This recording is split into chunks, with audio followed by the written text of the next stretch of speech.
Bueno, quiero compartirles este tema. Este tema, el título es Una iglesia silenciosa. Una iglesia silenciosa. Quiero recordarles que el mensaje también se va a estar transmitiendo ahora a las 6 de la tarde por Facebook Live y por el canal de YouTube. Por si usted le quedó alguna duda, usted lo vuelve a escuchar y tal vez lo enredo más. Entonces,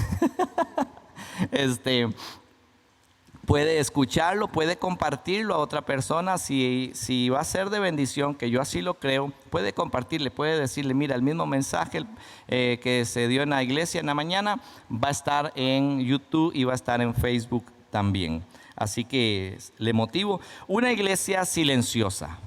Una iglesia silenciosa. ¿Por qué el título de este mensaje? Bueno, ahorita quiero contarles una historia en unos minutos del porqué de esta historia, del porqué el título Una iglesia silenciosa. Una iglesia silenciosa no es aquella que hoy viene a las reuniones con un tapabocas por el tema del COVID. No es ahí donde yo voy. Una iglesia silenciosa no es porque no podemos cantar. Una iglesia silenciosa, el título no está sustentado en porque usted y yo hoy tenemos que estar callados en medio de este edificio, y de ahí no está centrado el nombre o el título de este mensaje.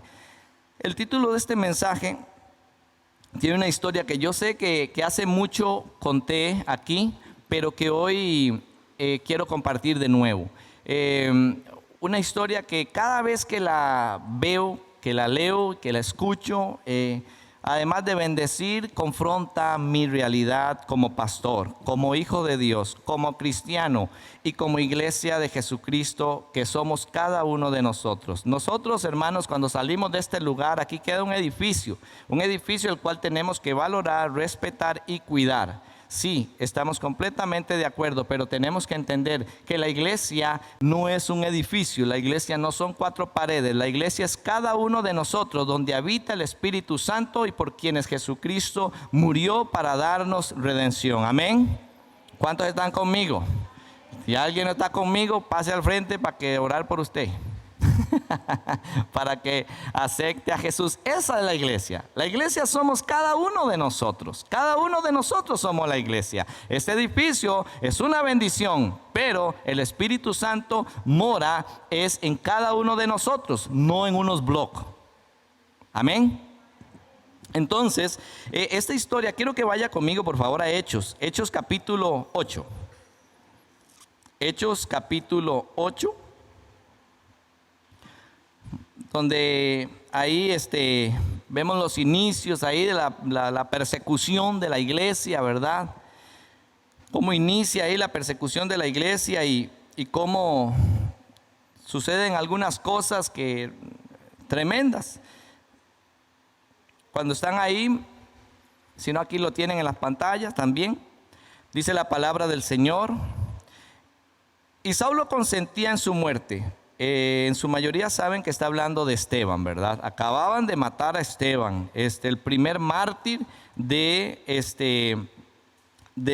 la iglesia, ¿verdad? En este momento, en este contexto, Esteban dice, y Saulo consentía en su muerte. En aquel día hubo gran persecución contra la iglesia que estaba en Jerusalén, y todos fueron esparcidos por las tierras de Judea y de Samaria, salvo los apóstoles. Me llama mucho la atención porque si usted va, no lo puse en la lista de los textos, a Hechos capítulo 1, iniciando Hechos 1:8, ¿quién recuerda qué es lo que dice? Ajá, dígalo, Maikito. Y, recibiréis poder, ¿para qué? Para ser testigos, ¿dónde? Judea, Samaria y hasta lo último de la tierra. Y este texto 8:1, cuidado, usted va a jugar el 18 o el 81, no le estoy dando un número de la suerte, ¿verdad? Solo estoy haciéndole ver lo interesante que son estos dos textos. Y aquí se ve el cumplimiento, dice en este texto, en aquel día hubo gran persecución contra la iglesia que estaba en Jerusalén, y todos fueron esparcidos por la tierra de Judea y de Samaria, salvo los apóstoles. Los apóstoles se quedaban ahí en el ojo del huracán. No era que tenían miedo, es que ellos se quedaron en el ojo del huracán, donde empezó la persecución. Ahí se quedaron plantados, ¿verdad? Pero del capítulo 1 al 8 nada había pasado. Seguían allá en Jerusalén bien acomodados. Estaban en una zona de confort. Estaban en una zona de confort. Y entonces el Señor aquí vemos en el capítulo 8 que tuvo que suceder algo. Tuvo que suceder algo. Y hubo, dice el texto, una gran persecución. No una persecución, no, una gran persecución. Algo realmente agresivo y violento. Continuamos la lectura y dice en el verso 2: y hombres piadosos llevaron a enterrar a Esteban e hicieron gran llanto sobre él. Y Saulo, que más adelante es Pablo, y Saulo asolaba la iglesia y entrando, ojo aquí, y entrando casa por casa, ¿qué hacía? Arrastraba. No le decía, usted me puede acompañar si me hace el favor. Ve, aquí tengo este citatorio, usted tiene que acompañarme, venga, pase. No, dice la escritura, dice que arrastraba a hombres y a mujeres y los entregaba en la cárcel. Esto era lo que estaba viviendo la iglesia. Esto era lo que estaba sucediendo en este tiempo. Esto era lo que estaban sufriendo los cristianos en este tiempo. Es aquí donde yo quiero, hermanos y hermanas, hacer hincapié en algo. Y una de las cosas es en que darle gracias a Dios por el tiempo que estamos viviendo. Darle gracias a Dios por lo que hemos estado experimentando. Yo el COVID, más que verlo como una desgracia, lo veo como una bendición y una oportunidad que Dios nos da para volver a hacer las cosas, pero bien. Para hacer las cosas bien y rectificar nuestros malos caminos. Tenemos 7 meses como iglesia, y les hablo como iglesia, les hablo como hijos de Dios, como cristianos, de cambiar el rumbo. Si en estos 7 meses usted y yo esperamos volver de nuevo a la normalidad, hermanos amados, de nada sirvió esto. Usted y yo no podemos volver a la normalidad, porque la normalidad en la que usted y yo vivíamos como iglesia era un completo fraude. Vivíamos una religiosidad, vivíamos cuidando 4 paredes, mas se nos había olvidado por el propósito por el cual Jesús vino a morir en la cruz del Calvario. Y no es para que usted y yo vivamos más cómodos, no es para que usted y yo nos sentemos más cómodos en un edificio que por gracia de Él cada día está más bonito, pero no fue la razón por la cual Jesús vino a morir a la cruz del Calvario. Él vino a morir a la cruz del Calvario para darnos vida eterna, punto. Solamente eso, amén. Usted puede aplaudir, usted no le va a pegar a nadie. Usted puede aplaudir si no puede hablar. No es que estoy pidiéndole que aplauda, pero si quiere expresarse, aunque sea, cierre los ojos, haga algo. Amén. Pero no se duerma, se lo pido por favor. Entonces, es aquí donde yo veo una iglesia, hermanos, que una vez más tiene una oportunidad. Usted y yo como hijos y como hijas de Dios tenemos la oportunidad de hacer las cosas mejor. ¿Cuántos la venían haciendo mal? Levante la mano, ¿cuántos venían haciendo las cosas mal? Solo el pastor. ¿Qué? Hermano, no sea carebarro. Todos veníamos haciendo las cosas mal. Teníamos otras prioridades. Pero cuando vino el Señor y permitió este acontecimiento del COVID y todas las agendas se fueron a la basura, porque a mí me gustaría enseñarle a ustedes mi agenda del 2020. Es más, ya no sé ni dónde está. Se me perdió toda, se desbarató toda. Según yo tenía controlado el 2020 y hoy el Señor en su gracia, en su amor me demuestra, Michael, soy yo el que tiene el control de las cosas, de los tiempos y de su vida. Es importante programarse, es importante agendar y es importante cumplir con nuestros compromisos. Eso honra el nombre del Señor y da un buen testimonio, pero no podemos olvidarnos lo que dice la Escritura, y es que los sueños y los anhelos del hombre son muchos, mas al fin y al cabo lo que se cumple es la voluntad de Dios. Amén. Así que Dios tiene todo bajo control. Hablaba el domingo pasado en la tarde en el culto virtual de que Dios nos prueba, pero en un ambiente controlado. Dios nos prueba en un ambiente controlado. Usted piensa que las pruebas que usted está pasando, las que vamos a pasar, es porque a Dios se le salió todo de control. No, no. Él sabe cuánto usted y yo podemos soportar. Él sabe cuánto usted y yo podemos alcanzar y lograr. Él lo sabe. Entonces, guárdese esto. Somos probados en un ambiente controlado por nuestro Padre. Él tiene cuidado de nosotros. Y Él no va a dar carga que usted y yo no podamos soportar. Amén. Usted puede decir esto conmigo: mi Padre permite que yo sea probado en un ambiente controlado por Él. Esa es la realidad. A Dios no se le ha salido nada de control. El COVID no tomó por sorpresa a Dios. Dios no prendió las sirenas y las alarmas porque el COVID le tomó por sorpresa. No. Dios tiene todo bajo control. Quiero compartirles un video. Mientras ustedes lo ven ahí, yo voy a irles compartiendo. Muchos van a recordar cuando lo compartí hace bastante tiempo. Algunos tal vez lo van a recordar. Y es sobre el pastor Kim, allá en Corea del Norte, a eso del año 1950. ¿Alguien ha escuchado del pastor Kim, la historia del pastor Kim? ¿No? Bueno, yo quiero compartírselas. El pastor Kim era un hombre que tenía una iglesia de 27 personas allá en Corea del Norte. En Corea del Norte en 1950. Esta iglesia se reunía en alcantarillas. Ellos excavaban, hacían cuevas y se congregaban, se reunían en las alcantarillas. Pero resulta ser que ellos no podían cantar, ellos no podían hablar ahí. La única manera en la que ellos podían tener esa reunión o exaltar al Señor era ahí en silencio, en medio de las ratas en la alcantarilla. 27 miembros, 27 cristianos reunidos en medio, dentro de una alcantarilla, mientras las ratas pasaban. Ellos solamente, dice que cuando abría la Biblia, el pastor Kim ahí, todo incómodo en medio de una cueva, ellos solo levantaban sus manos mientras él desarrollaba la lectura de una manera silenciosa. 27 cristianos, 27 ahí reunidos. Y resulta ser que el gobierno estaba haciendo unos trabajos, unas nuevas carreteras, y descubrieron la iglesia y donde vivían los cristianos, donde vivían los miembros de la iglesia del pastor Kim.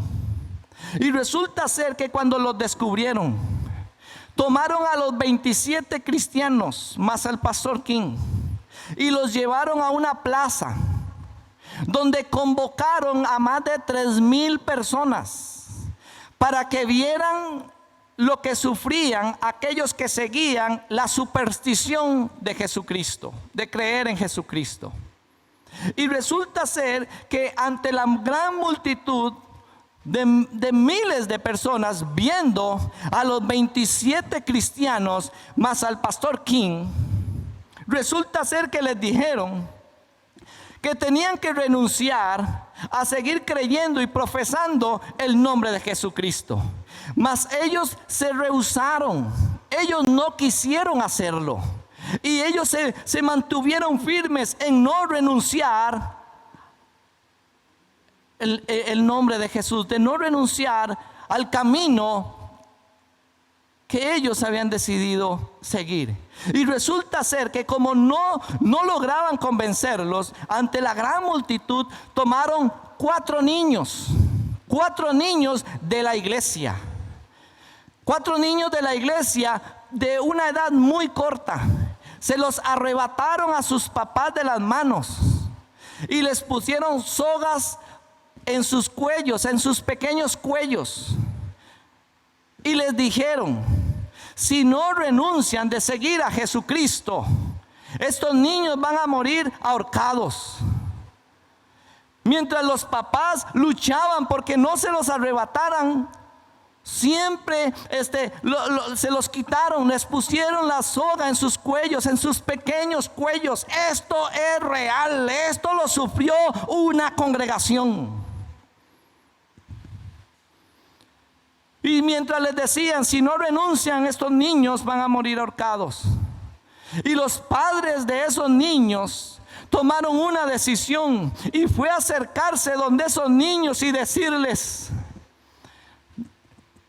no tengan miedo, en un momentito nos vemos. Y los niños fueron ahorcados a la vista y paciencia de más de 3,000 testigos, más sus padres, su pastor y los hermanos de la iglesia. 4 niños fueron sacrificados.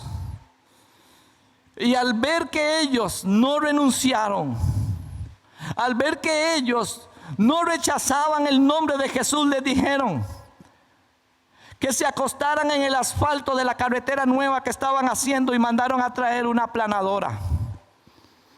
Y los acostaron, a los que quedaban, los acostaron en el asfalto y les dijeron: si no renuncian a Jesús, ustedes van a morir triturados por esa aplanadora.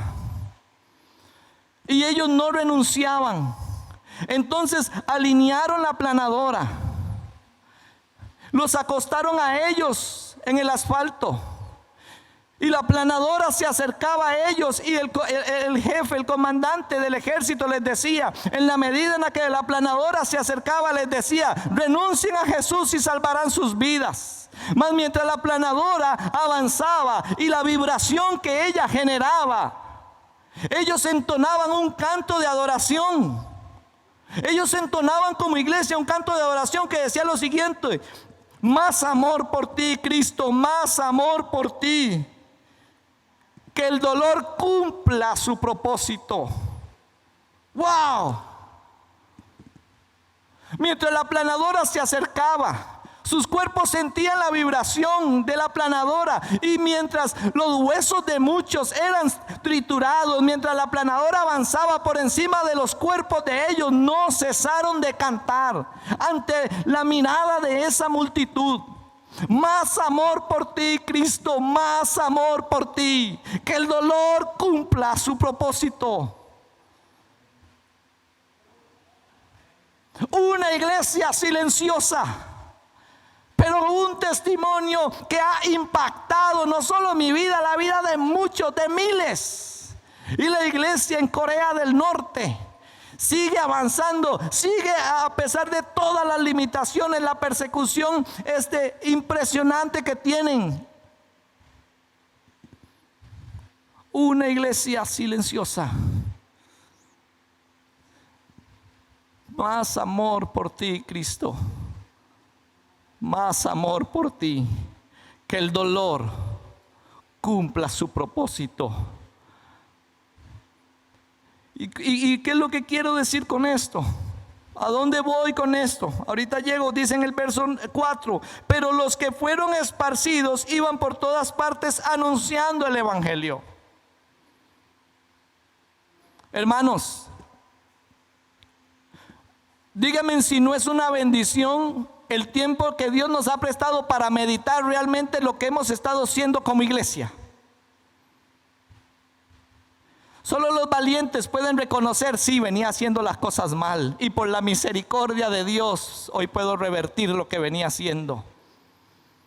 Tanto como hijo, como congregación, como pastor, como líder, debemos de recapacitar realmente si hemos estado siendo iglesia. Tenemos que dejar de ser una iglesia demandante. Ya usted no puede regresar a la congregación, reunirse con sus hermanos, creer y pretender seguir sirviendo, siendo una oveja, siendo un líder, siendo un cristiano, siendo iglesia demandante. Ay, que si no tengo esto, entonces no voy. Es que no, hermanos, ¿qué podía demandar la iglesia del pastor King adorando en una alcantarilla, mientras las ratas pasaban por en medio de ellos? No podemos volver a esa mentalidad de una iglesia demandante. Una iglesia que si no hay una cosa, qué feo. Ay, que las sillas ya se están abriendo. Ay, que esa silla me jaló el pantalón. Ay, que la entrada, ay, que la alfombra, ay, que el parqueo, ahí no se puede bajar uno. Aló. Aló. Vea si veníamos haciendo las cosas mal. No podemos volver a hacer iglesia con una mentalidad demandante o con una mentalidad ahí de mimados. Hermanos, ahora no se le puede decir a un hermano o una hermana: hermano, usted puede venir tal día a ayudarme en X cosa. Ay, David, voy a ver si puedo. ¿Cuántos recuerdan? Yo escucho la historia de la iglesia de antes de yo convertirme, donde los hermanos se desbocaban por venir a hacer algo a la iglesia, aunque sea barrer el servicio, aunque sea barrer el patio, aunque sea recoger la basura, pero eso para ellos era digno de agradecimiento. Y ahora, si usted le dice a un hermano algo así, algunos se resienten. Pero el pastor piensa que yo no hago oficio. Bueno, yo no sé.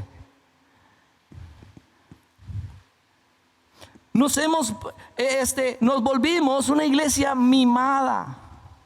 Una iglesia mimada.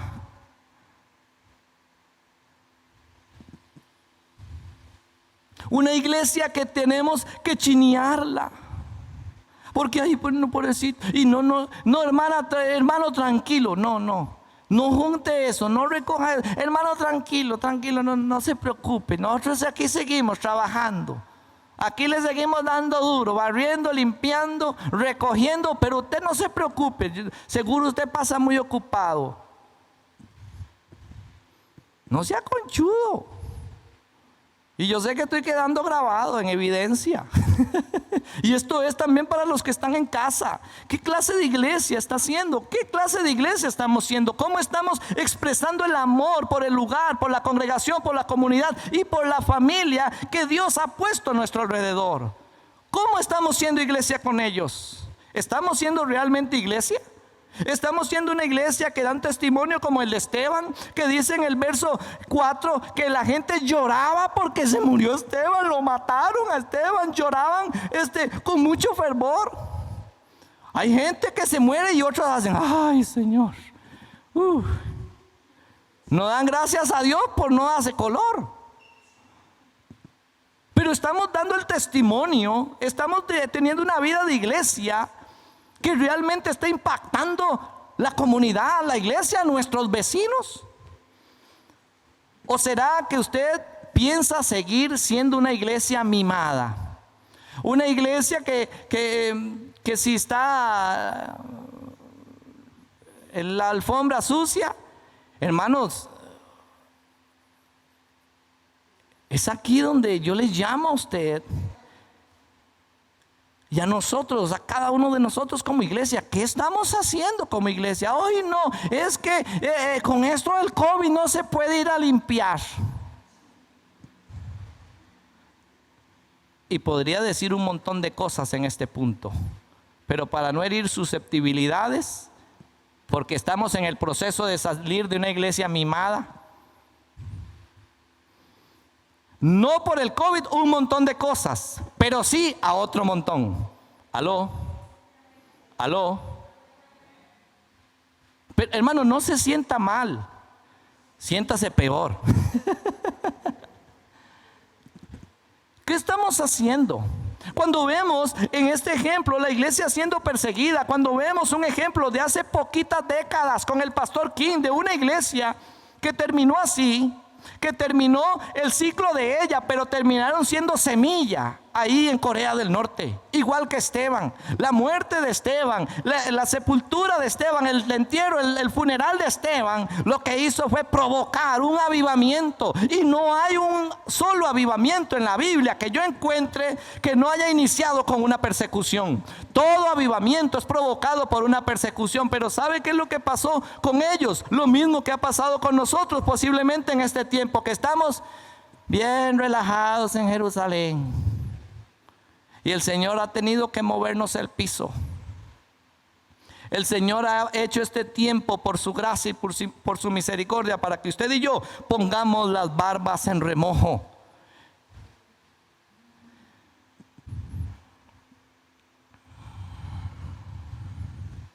Tenemos que dejar de ser una iglesia demandante y complaciente. Tenemos que dejar de ser una iglesia demandante y complaciente. Nos hemos preocupado tantísimo porque la gente se sienta bien más que porque reconozcan sus pecados. Eso está fuerte. Ay, no, que se sienta bien porque si no se va. Entonces, ¿qué? Cambio el sermón, cambio la Biblia, porque necesito complacer. No puedo hacerlo. No he sido llamado a esto. Como iglesia no hemos sido llamados a esto. Y el Señor confronta con su gracia, con su amor. ¿Para qué? Para bendecir nuestra vida por amor, porque Él quiere vernos en el cielo a nosotros con Él. No podemos seguir siendo una iglesia complaciente, una iglesia que deja pasar las cosas, que no dice algo, porque ay no, Dios guarde. Ahora los derechos humanos, ¿cuáles derechos humanos? Ahora disfrazaron los derechos, el pecado con derechos humanos. Eso es un maquillaje. La verdad está escrita y la verdad la dejó el Señor en su bendita palabra para que usted y yo la vivamos. Y trabajemos duro y fuerte para cumplirla lo más que podamos. Ahí encontramos la iglesia. En su palabra encontramos la directriz de cómo ser iglesia.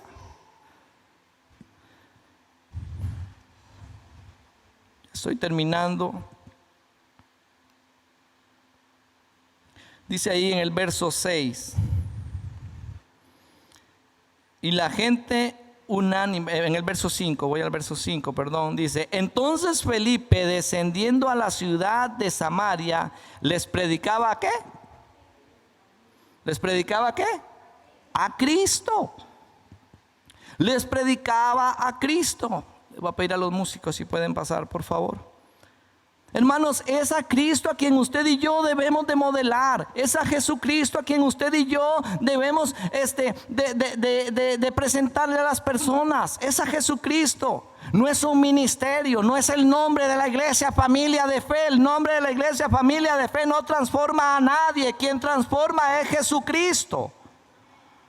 Pero lo más triste es que cuando una iglesia se ha vuelto demandante, cuando una iglesia se ha vuelto consentida, es cuando muchas veces la gente se convierte a un ministerio, se convierte a un nombre y no a Jesús. Se convierte a una denominación y no a Jesucristo. Y es ahí cuando la gente empieza a volverse demandante, ahí a pedir y pedir, pero de ofertante, nada. Nuestra mentalidad tiene que cambiar como iglesia. ¿Cuántos están conmigo? Nuestra mentalidad tiene que cambiar. Y el Señor nos ha dado este tiempo para que usted y yo recapacitemos. Usted y yo, hermanos, no podemos, arrepiéntase. Si usted le dijo al Señor: ay Señor, que todo vuelva a la normalidad. ¿Cuál era su normalidad? ¿Andar viéndole los defectos a todo el mundo? ¿Esa es la normalidad de la iglesia? ¿Cuál era su normalidad como iglesia? Andar criticando a otro hermano, a un vecino, a una vecina. Esa es la normalidad de la iglesia. Yo no quiero volver a esa normalidad. ¿Cuál era la normalidad de su iglesia? Desinteresarse del rebaño en el cual Dios le ha puesto y le ha sumado. Yo no quiero volver a esa normalidad. Yo no la quiero y lo veo como una oportunidad para alinear nuestra vida, alinear el ministerio de esta iglesia. Que corrijamos nuestros caminos, que como líderes realmente podamos vivir en santidad y dar frutos. ¿Por qué? ¿Qué es lo que pasa? Que muchas veces la gente piensa que ay, es glorioso, ¿no? Encerrados aquí, 4 brincos, 3 calambres, 3 en el suelo, 4 dando vueltas. Ay, ese culto estuvo glorioso. Una iglesia demandante, una iglesia mimada, se vuelve una iglesia espiritufláutica que no quiere salir de esta burbuja. Cuando la mayor necesidad y la razón por la que vino Jesús aquí y constituyó la iglesia es por los que están allá afuera yéndose al infierno, y usted y yo relajados, demandando, pidiendo, diciendo: ay, que esto no me gustó, que qué grosería.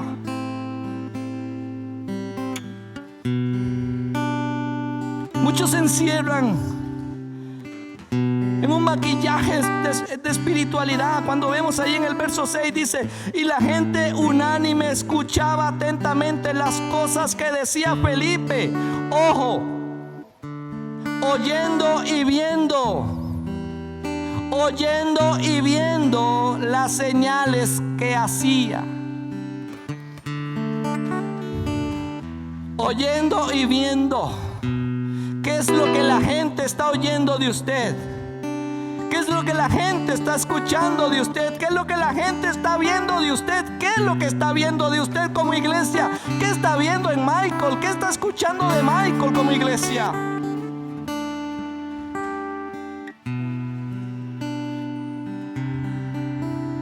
Una iglesia o creyente realmente espiritual se da a conocer por sus frutos, no por sus dones. Es por sus frutos que se da a conocer un hijo de Dios como una iglesia redimida, como un hijo de Dios transformado. No porque habla en lenguas, no porque cae, no porque llora. He visto un montón de gente hablar en lenguas y ser el más chismoso. Porque un don no es sinónimo de santidad.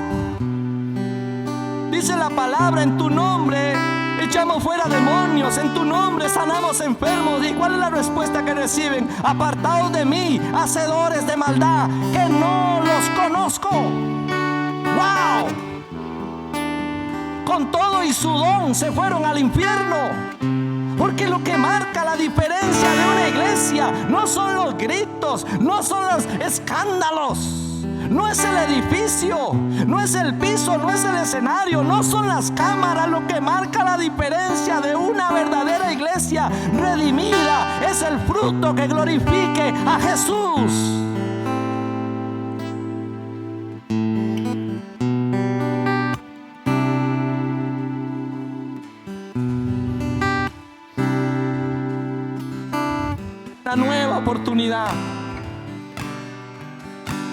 Una nueva oportunidad de que de manera individual seamos iglesia, pero una iglesia que realmente glorifique al Señor, a ese Señor de oportunidades, a ese Señor que si nos confronta es porque nos ama y quiere estar con nosotros toda una eternidad. A ese Señor que cada vez viene y nos confronta y nos dice: hey, hey, yo vine a morir por ti para que cambies. Yo te doy la fuerza, yo te doy la sabiduría, yo te doy el conocimiento. Quiero invitarle a ponerse ahí sobre sus pies, iglesia.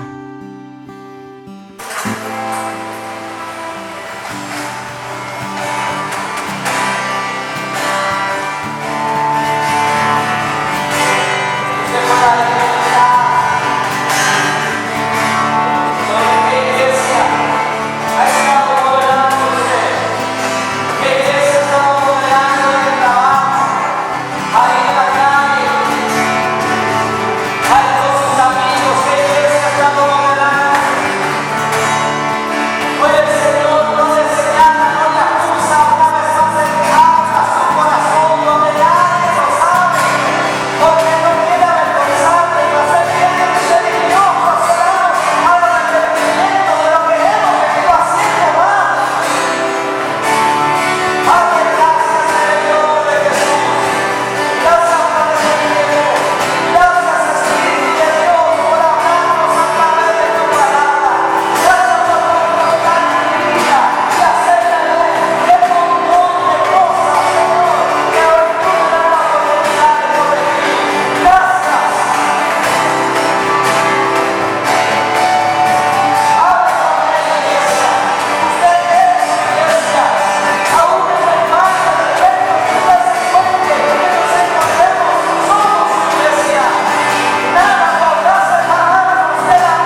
Él es fiel, iglesia. Él es fiel, iglesia. Hermana, Él es fiel. Hermano, Él es fiel. Y es tan grande su amor que nos da esta nueva oportunidad de cambiar nuestros caminos y volvernos para ser la iglesia que realmente Él constituyó. Que no fue una iglesia mimada, una iglesia demandante, fue una iglesia valiente, esforzada, luchadora, que tenían todas las cosas, su tiempo en común para levantarse. Gracias, Espíritu de Dios. Padre, en el nombre de Jesús, esta palabra que tú has sembrado en nuestro corazón, haga rema, convenza nuestro espíritu para tomar decisiones que cambien el rumbo y por ende el destino. Ese destino establecido por ti para tu iglesia, para cada uno de nosotros como parte de ella. Queremos honrarte con frutos que exalten tu nombre. En el nombre poderoso de Jesús, Señor. Amén y amén. Denle un aplauso al Señor. Aleluya. Gracias, Señor. Amén.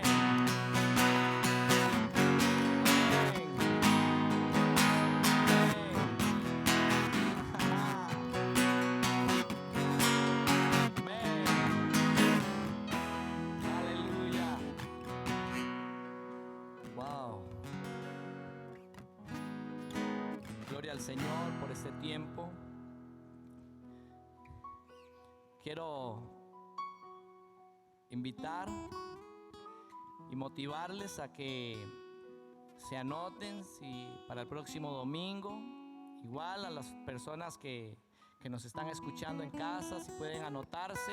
Hay una página de Facebook, está el número para anotarse y guardar su espacio en este lugar. Los domingos a las 10:30 de la mañana vamos a estarnos reuniendo, y a las 6 de la tarde ahí por Facebook y por YouTube. Así que, Padre, en el nombre de Jesús, gracias por este tiempo. Bendigo a mi hermano, a mi hermana, y declaramos y creemos en una semana bendecida por tu amor. En el nombre de Jesús, amén y amén. Un abrazo, les amamos muchísimo. Chao.